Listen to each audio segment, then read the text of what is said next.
Kai kalli wani mutumi saboda yunwa ya kashe kansa a Facebook? Kalli? To kaga fa yadda rayuwa take. Rayuwa yanzu Ya za mu sa kanmu? Dan Allah dan Annabi ina za mu sa kanmu?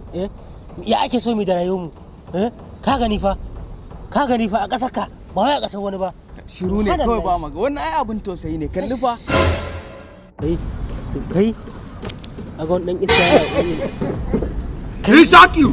Kaga wancan gayan fasta yake kokarin liƙa mana. Ai ko zai ci ubansa. Maza ballo mana tafasa.